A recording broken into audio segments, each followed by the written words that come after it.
Oke, di sini aku membahas mengenai gimana kita implementasi ke dalam perangkat microcontroller ya gitu ya. Jadi pertama-tama ketika kita menggunakan ISP, pastikan bahwa kita udah install board untuk ISP-nya gitu. Karena nantinya implementasi ini kita menggunakan ESP8266 ya. Jadi kita perlu install boardnya dulu biar nanti kita bisa upload codingannya ke controller kita gitu. Tapi sebelum nanti masukin boardnya, kita perlu config dulu lewat preference, kemudian pastiin bahwa additional board manager URL-nya udah kita masukin ya. Ini URL-nya bisa kita dapatkan lewat GitHub-nya Arduino ESP8266, kemudian nanti scroll aja ke bawah, nanti ada link untuk memasukkan preference-nya gitu. Tinggal dipaste aja ke situ, kemudian di OK. Nah, setelah itu kita masuk ke tools, kemudian board, kemudian board manager gitu. Nah, di board manager ini kita search ESP8266. Kemudian kita install aja itu. Nah, ketika udah nanti tinggal di close aja. Nah, kemudian aku bikin project baru ya, aku bikin new aja, kemudian di sini aku kasih nama praktikum misal. Kemudian untuk nama sketch-nya untuk awal ini aku kasih nama main. Kemudian aku save. Nah, sebelum kita mulai, kita include dulu library yang kita butuhkan ya, karena kita ingin pakai ESP8266, dimana nanti ujungnya kita connect ke WiFi dan juga bikin web server, jadi kita include dulu library-nya. Yang pertama, di sini aku pakai ESP8266 WiFi, kemudian ESP8266 web server, ESP8266 HTTP client, dan terakhir WiFi client secure. Nah, selanjutnya aku di sini mendefinisikan WiFi SSID atau nama WiFi yang nanti akan connect ke microcontrollerku. Kebetulan nama SSID-nya null pointer, kemudian aku define lagi WiFi path-nya itu 004. Oh ya, dan ini aku ada salah ketik ya, jadi nanti ketika kita menggunakan define itu nggak ada sama dengan dan titik komanya gitu. Sini nanti kalian hapus saja sama dengan dan titik komanya. Oke, selanjutnya aku mau definisiin, karena ini kan kita rencananya mau bikin nyala mati lampu gitu ya, pakai LED. Di sini LED-nya aku tancapin di digital pin 4, jadi aku definisiin D4 dan host. Nah, host di sini adalah nantinya karena kita terhubung dengan API, jadi kita perlu link dari API-nya gitu. Ini bisa kita dapat dari Heroku kita yang udah kita deploy sebelumnya. Jadi link yang kita dapat setelah deploy dari Heroku gitu. Kemudian kita bikin ini juga inisialisasi mengenai fingerprint. Nah, fingerprint ini sebenarnya nanti dipakai ketika kita ingin dapetin data atau ngirim data. Intinya ngakses API gitu lewat microcontroller kita gitu. Meskipun nanti di simulasi ini aku sepertinya nggak bahas tentang itu ya. Nanti karena proses get data ataupun post datanya mungkin lebih banyak dilakukan lewat JavaScript di codingan HTML ya nanti. Tapi di sisi lain kalau misalkan suatu saat perlu juga kita bisa makainya itu. Nanti untuk codingan tentang cara dapetin data lewat microcontroller nanti ada di akhir video. Aku sematkan nanti di belakang. Dan fingerprint ini kepakainya nanti di akhir. Tapi sebelum itu kita tulis dulu aja fingerprintnya. Nah, untuk dapetin fingerprint kita akses dulu API yang udah kita miliki ya, lewat Heroku-nya itu. Kemudian ketika kita cek web browser ya, itu kan di ujung atas samping dari linknya kan ada tanda gembok ya, atau yang berhubungan dengan security gitu. Itu klik aja, kemudian masuk. Kalau di Chrome connection is secure, diklik, kemudian certificate is valid, diklik aja.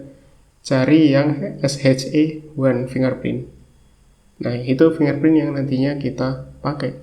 Kemudian kita copy aja dan nanti dipaste di sini gitu ya. Kemudian diratain. Oke, selanjutnya kita nulis HTTPS port karena dalam API kita makainya protokol HTTPS, jadi dia portnya adalah 443 gitu. Nah, selanjutnya kita akan membuat web servernya gitu, yaitu dengan mendefinisikan ESP8266 web server gitu. Jadi aku kasih nama web server dengan port 80 gitu. Jadi nanti ketika aku akses microcontrollernya, yang ku akses adalah port 80 ya gitu. Nah, port 80 ini agak beda ya dengan yang HTTPS port yang 443 itu. Yang 443 itu adalah port dari host kita itu, di mana API kita ditempatkan. Nah, sedangkan port 80 ini adalah port di mana kita akan mengakses microcontroller kita gitu. Jadi web server milik microcontroller ya gitu. Kemudian selanjutnya aku bisa langsung masuk ke setup. Oh ya, ini sebelumnya aku mau bikin setup yang minimalis banget ya, yang dasar banget itu untuk bikin web servernya. Nah, di setup ini aku ingin mendefinisikan LED sebagai output dan juga aku kasih nilai default bahwa LED-nya itu low dulu gitu. Ketika microcontrollernya nyala, LED-nya diset menjadi low. Kemudian nanti aku ingin serial komunikasi yang terjadi itu ada di baud rate 115.200. Dan terakhir aku untuk config wifi-nya pertama aku matiin dulu, kemudian nanti diubah modenya ke wifi STI. Nah, kemudian untuk memulai wifi ya, atau untuk connect ke wifi itu bisa kita gunakan fungsi begin, di mana kita masukkan SSID kita dan juga passwordnya itu. Nah, nanti bisa dicek ya apakah connect atau enggak melalui wifi.status. Kalau semisal dia nggak connect, maka dia di delay, kemudian nanti nyobain lagi gitu. Nah, seandainya wifi-nya connect ya, dia kasih info bahwa udah connect ke wifi dan kita dapat IP dari microcontroller kita gitu. Dan dari situ kita bisa mengakses microcontroller kita. Oke, selanjutnya di sini aku mau bikin web servernya ya. Root-nya slash, artinya nanti ketika kita mengakses slash, maka actionnya apa gitu. Di sini actionnya aku kasih handle root page. Handle root page itu nantinya adalah suatu fungsi ya. Fungsi yang menghandle apa respons ketika kita mengakses root slash-nya gitu. Nah, kemudian untuk memulai web servernya ya tinggal web server.begin dan kita coba buat handle root page-nya ya di atas. Jadi aku bikin void handle root page, kemudian aku kasih log ya, kalau menandakan bahwa dia ngakses mesti nanti di outputin get slash gitu. Kemudian aku bikin main page, ini nantinya adalah berisi template HTML untuk tampilan web kita gitu. Dan aku kasih konstan main page. Nanti main page ini kita tulis di halaman di file lain ya. Jadi nanti kita import filenya kemudian dipanggil gitu di sini. Kemudian kita bikin web server send. Di sini response code-nya 200. Kemudian ngembaliin bentuk text/html ya, karena emang nanti kita ngirim format format stringnya itu format HTML gitu. Dan di sini isinya adalah main page, dimana main page-nya nanti didapat dari file lain ya yang kita import gitu. Kemudian untuk kita bikin main page-nya, kita bikin aja di sini new tab ya. Nah, sebenarnya itu bikin file baru sih. Kemudian di sini aku kasih nama index.h. Jadi .h aja gitu, bukan HTML karena emang kita nggak bikin file HTML di sini, tapi .h atau artinya nanti adalah suatu header dari bahasa C ya. Jadi kita bikinnya lewat header. Kemudian tinggal diklik OK aja, terus udah kebuat filenya gitu. Di sini kita bikin nilai konstan dari main page ya, dan disesuaikan sama yang nama yang tadi ya, yang seperti kita tulis itu. Dia bentuknya array dan aku definisikan sebagai program dan formatnya kayak gini. Aku terus terang kurang tahu sih ini kenapa kok ditulisnya kayak gini gitu. Tapi ya coba aku ikutin aja dan it's work gitu. Oke, ini format dasarnya, kemudian kita tulis kodian HTML di dalamnya ya. Doc type HTML dan kayaknya copy bootstrap aja deh. Agak malas ngoding HTML gitu. Nggak hafal juga sintaknya. Oke, kita buka bootstrap, kita masuk ke get started. Kemudian langsung cari ke bawah aja ya, starter template. Nah, ini dia. Copy aja, kemudian dipaste.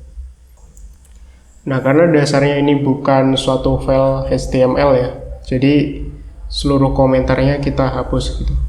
Kemudian di sini aku ganti title-nya dan ya mulai isi aja mau bikin file HTML-nya kayak gimana gitu di dalamnya.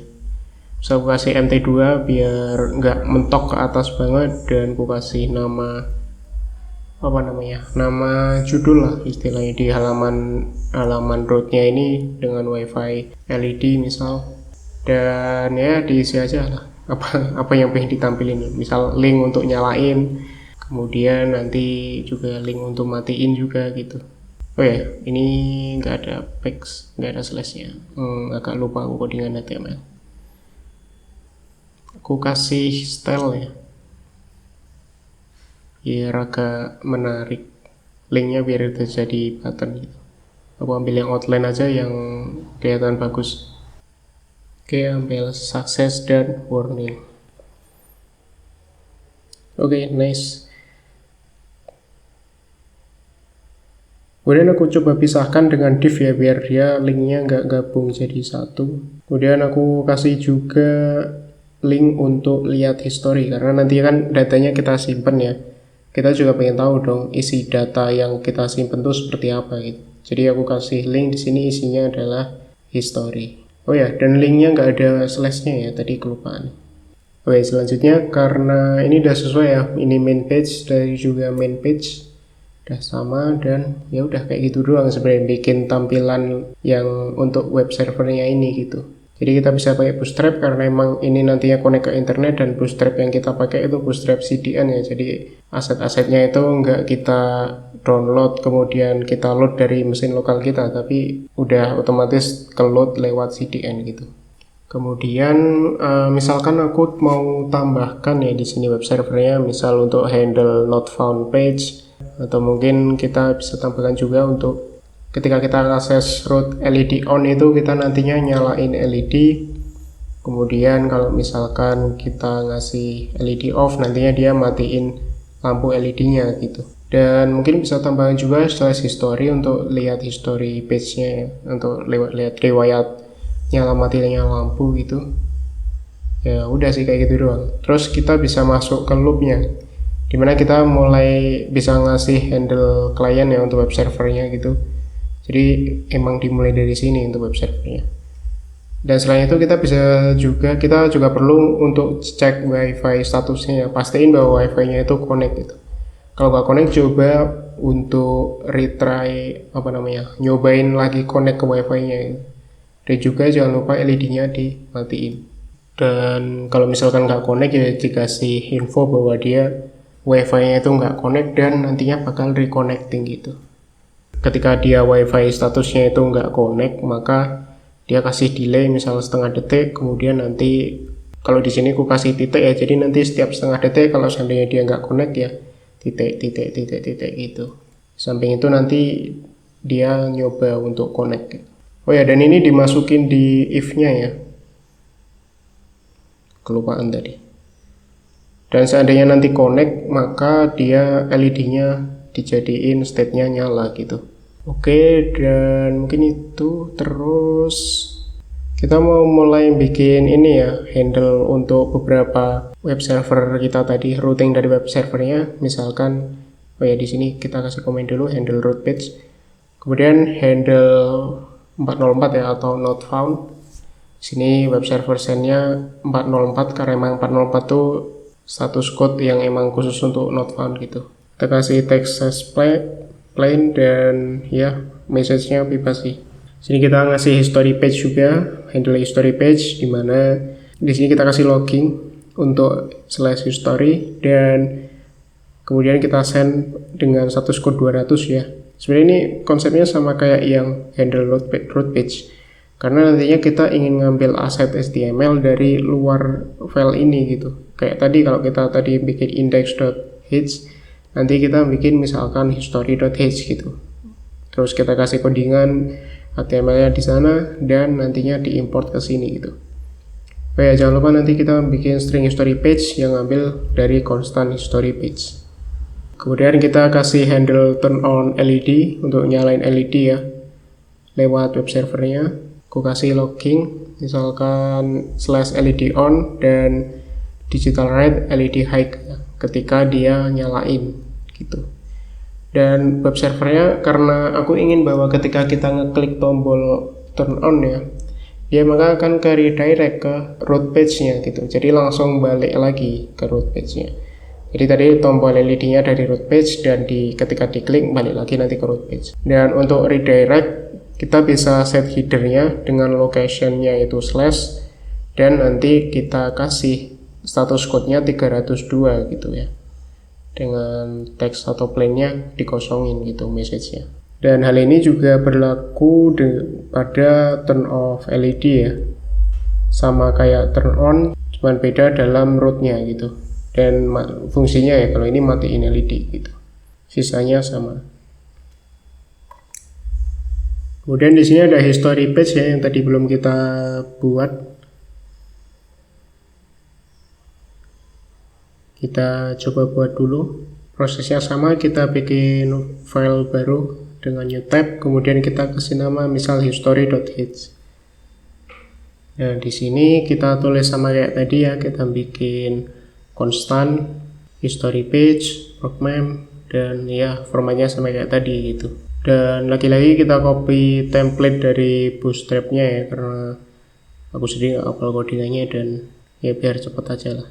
Kemudian hapus semua komentar-komentarnya, kemudian aku ganti judulnya gitu. Terus tinggal isi aja mau tampilannya kayak gimana. Misalkan aku kasih kontainer ya biar nggak mentok, kemudian aku kasih tabel nanti buat nampilin beberapa data-data yang didapat dari database-nya gitu. Tapi kayaknya kalau ngoding satu-satu cukup lama sih ya, kita hapus aja, kita copy dari Bootstrap-nya, search aja tabel, dan ya kita cari template yang sesuai gitu.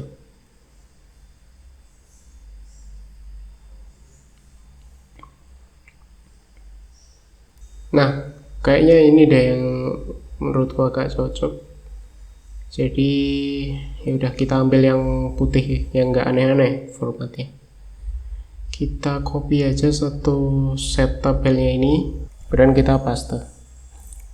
Oke, diratain dulu biar enak dilihatnya. Terus kita hapus bodinya aja, karena nanti bodinya aku pengen ini sih, aku pakai Bootstrap table ya biar gampang aja mau dapetin datanya gitu, nggak perlu susah-susah untuk ngatur datanya nanti, untuk menempatkan ke tabel-tabelnya gitu. Dan disesuaikan aja tabelnya, misal ganti nama fieldnya dan sebagainya. Kemudian sini aku mau masang Bootstrap table. Oke, kemudian cari CDN-nya, kita copy ya CDN-nya. Kemudian aku paste itu di atas. Oke, paste di atas untuk yang link, tapi yang script aku taruh di bawah gitu.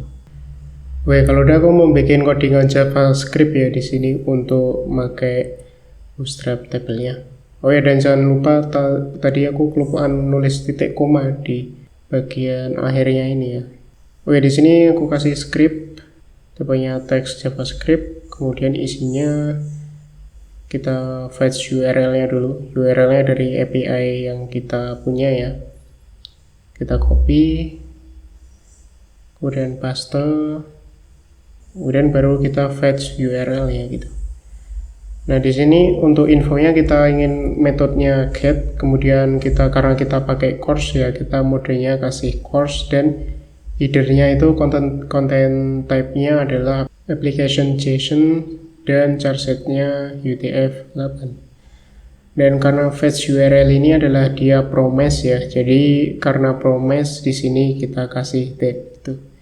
Dan responnya akan ku ubah ke dalam bentuk JSON. Nah, selanjutnya adalah dari data yang bentuknya JSON itu kita masukkan ke dalam variabel yang namanya data API gitu. Dari data API ini nantinya kita tempatin ke tabel yang udah kita buat sebelumnya gitu. Nah, di sini aku pakai jQuery ya, dokumen, kemudian ya dan seterusnya. Terus aku tag si table, kemudian aku terapin Bootstrap table-nya lewat sini gitu, dimana data dari Bootstrap table-nya itu diambil dari data API-nya yang kita dapat dari API kita dalam bentuk JSON gitu. Oke, kalau sudah, Terakhir kita include filenya ya. Tadi kan kita bikin dua file ya, index.h dan history.h. Ya, maka kita include di sini. Karena ketika kita ambilin itu kan udah file yang berbeda ya. Jadi agar bisa nantinya history page dan main page-nya kebaca, maka kita perlu include dulu gitu. Nah, kemudian kalau udah bisa kita upload ya.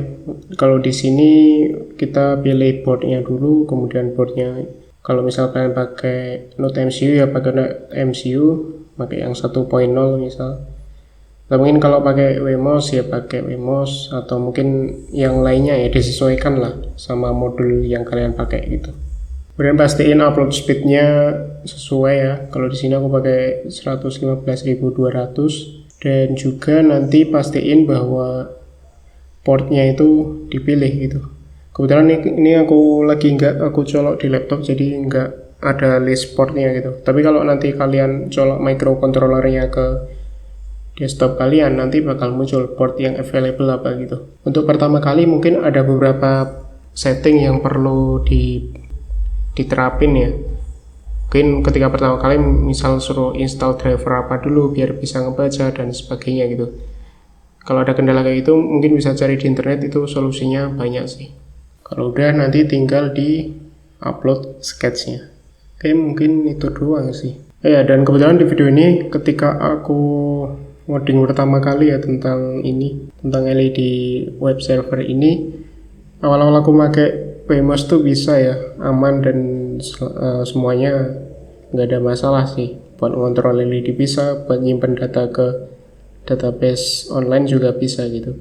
Cuman setelah aku tinggalin selama seminggu, kemudian kayak kalau nggak salah sih aku sempat install kernel baru sih di laptopku gitu. Nah, setelah aku coba lagi ternyata dia nggak mau diupload codingannya gitu. Terus terang aku nggak tahu sih apakah karena kernelnya itu atau enggak gitu. Mungkin karena pengaruh update kernelnya juga bisa jadi.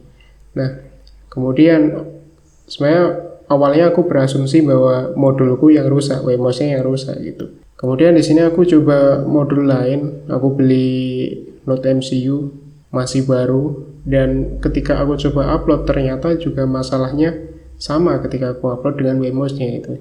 Dan ketika lihat di forum-forum juga beberapa ada yang komplain juga ya, ternyata setelah update OS atau update kernel kalau di Linux ya, itu kadang juga bisa bikin bermasalah gitu, jadi codingannya nggak mau diupload gitu. Nah, jadi ya aku nggak bisa upload ke sketchnya. Jadi mungkin kalau ada pembaruan kode aku nggak bisa nyobain itu bener atau enggak. Jadi simulasi tadi itu kode terakhir yang aku tulis, dan sebenarnya masih ada banyak perubahan sih, perlu ada banyak perubahan, dan mungkin ada beberapa bug juga yang belum aku benerin gitu karena aku nggak bisa ngujinya. Tapi secara garis besar cara penggunaannya seperti itu sih. Dan ini aku ada video yang simulasi yang aku coding dulu ya, kebetulan masih ada di microcontroller yang lama gitu. Tinggal jalanin, nanti akan muncul IP dari microcontrollernya ya, kita copy aja, kemudian coba akses lewat web browser gitu. Nah, ini kurang lebih seperti ini tampilannya.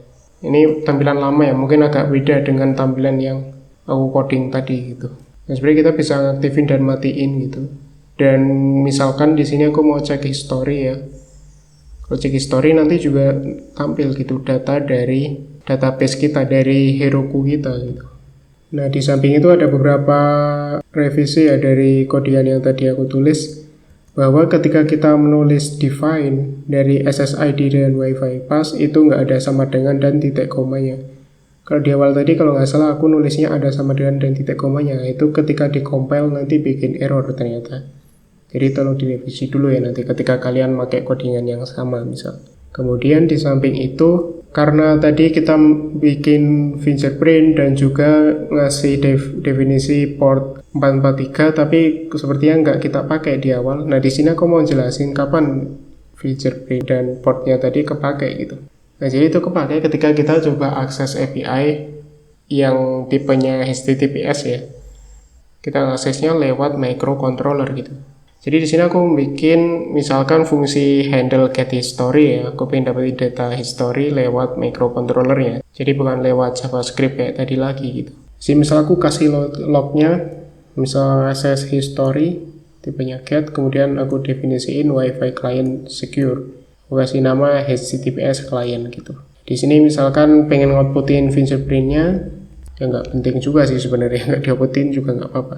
Terus aku definisiin HTTPS client ya, aku set fingerprintnya, kemudian set timeoutnya 15.000 milisecond. Aku kasih delay 1 detik. Selanjutnya aku definisiin total attempt connection. Ini buat ngasih tahu ya berapa banyak koneksi yang coba kita lakukan untuk akses API kita gitu. Dan kita coba akses dengan https client.connect. Kita masukin host dan portnya gitu ya. Kalau seandainya dia nggak connect dan attempt-nya kurang dari 30, maka dia kasih delay 100 dan ya kasih titik lagi biar kelihatan kalau ini masih jalan gitu ya. Terus total attempt-nya nambah-nambah gitu. Nah, kalau seandainya total attempt-nya itu sama dengan 30, maka kita asumsikan bahwa koneksinya itu gagal gitu. Tapi kalau seandainya enggak, berarti koneksinya berhasil. Dan kemudian kita definisiin link. Nah, link ini gunanya buat kita tuh ngakses root yang mana sih. Sebenarnya ini root untuk API-nya ya, bisa slash history dan sebagainya gitu. Cuman ini waktu aku nulis kayak kurang ku tambahin history sih. Nah, bisa kita outputin juga, misalkan request URL-nya apa. Kemudian kita print lewat HTTP client ya. Nah, print ini baru proses get-nya gitu. Proses kita akses request, kita bikin request get ke API-nya gitu. Dan misalkan pengen kita logging lagi, misal get/request send gitu. Kemudian ketika HTTPS client-nya connect, maka si line-nya nanti bakal diisi dengan respon dari request kita tadi gitu. Makanya dia HTTPS client read string until \n ya. Artinya baca semua data yang didapat ya. Ya kalau ini formatnya JSON gitu. Misalnya di line-nya itu nemu \r, berarti nanti kita outputin header receive dan di break. Dan terakhir di sini aku nampilin data responnya yang kita dapat gitu ya. Jadi kalau seandainya HTTPS client-nya available, maka line-nya diisi dengan HTTPS client read string until \n. Kalau tadi \n ketika kita coba ketika dia connect, kalau sekarang ketika available gitu. Dan kita tampilin aja dia responnya seperti apa. Nah, jadi kurang lebih seperti itu untuk cara dapetin datanya lewat microcontroller ya. Ya sebenarnya kalau tadi yang aku contohin lewat JavaScript itu jauh lebih mudah dan sebenarnya tricky way. Jadi microcontrollernya cuman gunanya buat trigger si LED-nya gitu. Tapi proses get data atau mungkin post datanya juga nanti ada di JavaScript-nya. Ya di sini aku nggak demoin post data karena microcontrollerku keburu rusak duluan. Ya bukan microcontrollernya yang rusak, tapi ternyata nggak bisa buat ngupload laptopku. Jadi untuk post data nanti kalian coba sendiri. Kalian bisa coba lewat JavaScript, lewat HTML ya tadi ya. Atau mungkin kalian bisa juga lewat microcontrollernya secara langsung gitu. Tergantung kreativitas kalian aja. Dan aku juga baru ingat ternyata ada project yang berkaitan dengan LED juga. Jadi ya mungkin ada baiknya aku nggak nulisin tentang gimana cara bikin post datanya ya, biar nggak, ya ibaratnya ketika aku ngerjain itu juga ya sama aja mereka ngerjain project mereka gitu. Oke, mungkin ini aja video nggak lengkap dari aku tentang gimana kita sebelumnya belajar tentang web server, web API, dan web hosting. Kemudian kita belajar tentang gimana kita mensimulasikan ya pembuatan API, kemudian pembuatan resource yang diperlukan yang mendukung API-nya, dan juga terakhir gimana kita coding microcontroller ya untuk ngendaliin LED dan juga connect ke API-nya gitu. Oke, mungkin itu aja video singkat dari aku. Terima kasih udah nonton.